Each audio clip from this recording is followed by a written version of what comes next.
Flashback 6, Episode 5, The World's Gone Mad.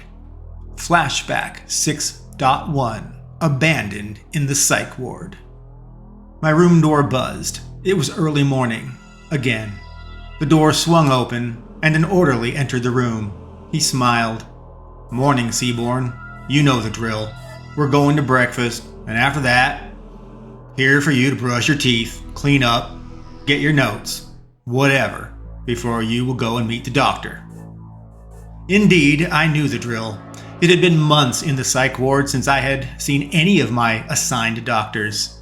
The head criminal psychiatrist and neurologist, Dr. Caselli, was supposed to be gone for a long holiday weekend, but he did not return for nearly 3 months.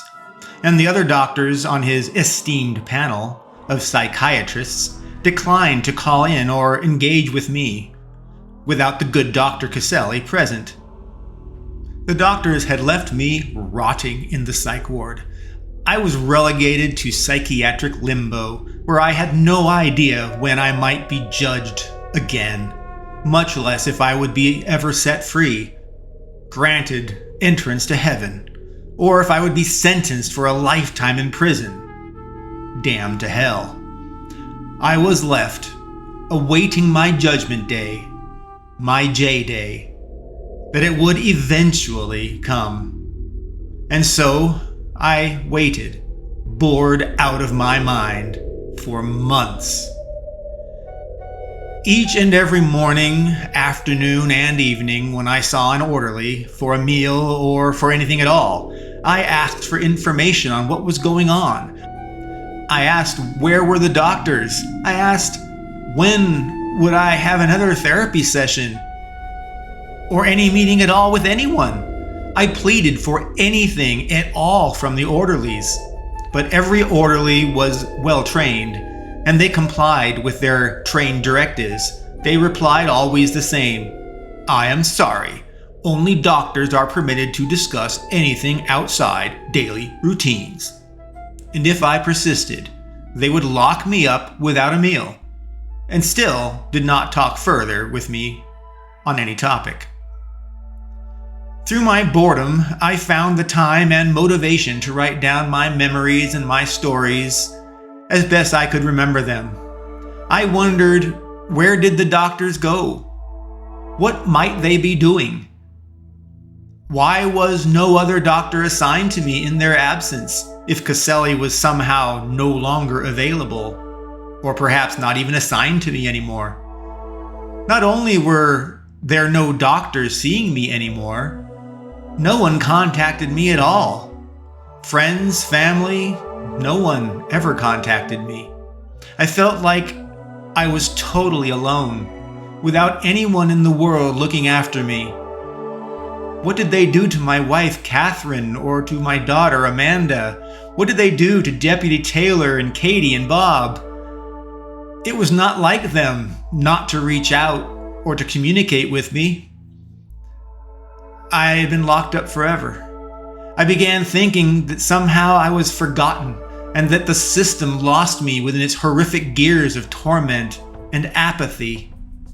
It had been a few weeks of my recurring asking of every orderly for information on where the doctors were and what they knew was going on about me and my assessment and my sessions.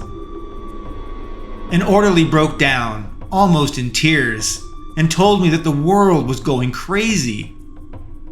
That it has been crazier than it has ever been in the psych ward, out there in the real world. The orderly said most phones and the internet do not work reliably. They get a signal, but nothing connects or goes through most of the time. But sometimes a call goes through, for maybe 3 to 5 minutes, he said, before it drops or disconnects. They say it's all happening because of a coordinated global hacker attack, and they are working hard to fix it. But the hackers bring cell towers down the moment they are restored. They compared it to an old stand-up arcade game called Whack-A-Mole, where the moles just keep showing up no matter how fast and how hard you strike them. and another COVID-19 strain showed up. It's like the 999th strain. Anyway, people are pushed into lockdown until they know more about it, he explained, and they developed another vaccine to handle this COVID variant, which everyone is supposed to take. And anything high-tech is stupid expensive and very hard to find because China and Taiwan made an alliance, like a cartel, to limit sales of chips to the Western countries, including the United States. And the looting, he said, the violence. Everyone is desperate and scared, and so lawlessness is rampant. And with the COVID resurging fears, people don't even want to try and stop them. It's chaos everywhere, he explained. Criminals are running free. People just don't want to work anymore. They just hope for the best. And then he said, and then they have to work, most of them, like me. The orderly sighed in despair. I'm just a lowly worker. I gotta work, no matter the risks. I surmised the world was, once again, falling apart, and I was left inside the psych ward, prison, to rot, powerless to do anything, waiting for fate to assign me my destiny, whatever it would be, in a chaotic and broken world. That orderly never returned, and after he shared his dramatic tale of a melting world, I wondered what happened to him. And I never heard more information on the crazy world from any other orderly. I felt okay, though. At least I could understand why the doctors may not be visiting me. It seemed plausible. The 7 princes of hell, under Hell's king Baal, were afoot in the mortal world, through the tapestry of Baal being left unchecked, all while I was locked up in the psych ward. I had to get out of this place and return to God's mission quest and save humanity from the devil and his cult of Baal. My question was, will they release me, or must I break free and release myself in a timely fashion? After a month or so in waiting, I began to contemplate what I could do to learn more about this place and its doctors, and to determine avenues of my own potential escape. I decided to hack the psych ward's computer network.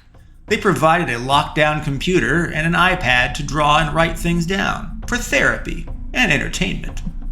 Therefore, they provided me with the means to access their network. I investigated hacking into the psych ward via their locked-down patient laptop, which they had provided again to write down my notes and stories, drawing pictures. And, of course, so that they could be shared back to the medical team through their network.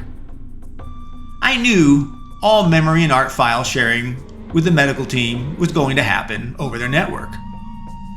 The psych network was not behind a firewall within the hospital, and it was not on its own isolated subnet. It was on a general hospital local area network. And so, I found I could implement what is known as an injection hack into the art submission portal. I sent invalid and massive data-sized pictures, huge files submitted into the system, and it broke. And once broken, I could wander and access anything that I wanted through the psych ward and the hospital network and its records. Easy peasy. Yeah, you would have thought putting a tech luminary and a proven hacker on an unsecured network in a high-security psychiatric treatment facility was unwise. And then leave that hacker alone for months unsupervised. I would say more poor wisdom. I did not think it made sense, but hey, I did nothing with my newfound hospital network hacked access, but I kept it in the back of my pocket, so to speak, to wield when I needed it in the future. I collected information about the doctors, though, and the staff, their schedules, facility operations, and their security. Without any doctor or psychiatric sessions, I had plenty of time to contemplate my escape plan to extricate myself from this psych ward prison. I studied orderly, nurse, and doctor patterns. I sought to befriend the orderlies and nurses, at least to lower their guard, even if they would not engage with me personally. And maybe I would gain an ally who might even help me, even if they needed some encouragement or convincing, whether it's honey or vinegar. I assessed doors and portals and how their locks latched and were unlocked, or how they might be blocked or jammed so they could be reopened later. I studied the hospital network to find floor maps and staff schedules. I devised a plan, but it relied on overpowering at least one person, maybe even 2 or 3. There were key locations where orderlies acted as the eyes and ears of the hospital. They were always at key entry and exit portals, of course. I was unsure if or when I should attempt an escape, given the violence I would have to undertake against these otherwise innocent people that are just doing their jobs. I discovered that a number of orderlies and doctors often connected to the hospital network, and they left their phones networked after they finished their tasks. And so, I was able to hijack their connection and go back into their phones with it and control their phone remotely. Calling someone or using an app had little value since the phone, and thus its display, were not with me, so I could not interact with it. But I could text someone through their phone. And so I texted Bob Sanchez because I could recall his phone number. I told him where I was, what had happened, and that I needed to get out, and that we needed to resume God's mission quest. As an aside, we have become so dependent on our phones, keeping our contact names and addresses and phone numbers, that I swear we no longer have the ability to call someone unless the phone knows how to. That's why I could only remember Bob's phone number. Were I not confident in my own sanity, I might think breaking out of a psych ward was ill-advised. But I was sane. And I was on God's mission quest. No matter how hard they try to brainwash me, no matter how hard they try to convince me it's not real, I had to be free of the psych ward for God and for God's mission quest. I was working up the courage to make my breakout attempt, but it was all put on hold.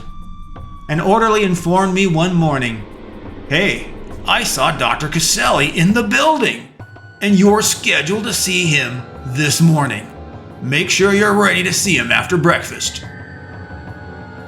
After being returned to the psych ward interrogation room, I saw Dr. Caselli seated in his stuffed, comfy chair throne, and his panel of doctors lined up in their iPad windows, watching Caselli and me. It was astounding to me. I was happy to see Dr. Caselli and his panel, Doctors Brandon, Garcia, and Hyder. I had something to do. I had a purpose, even if it was an unpleasant, forced one. It was no more mindless lost life and a time in solitary confinement, psych ward isolated rooms. I swear you could go insane being in a so-called sanitarium. And of course, finally, I had an audience for all the notes and memories and flashback stories that I was able to write down. I had to wonder, did Dr. Caselli leave me alone intentionally to beat me into submission? So would I be more open to sharing and more receptive to perhaps being reprogrammed?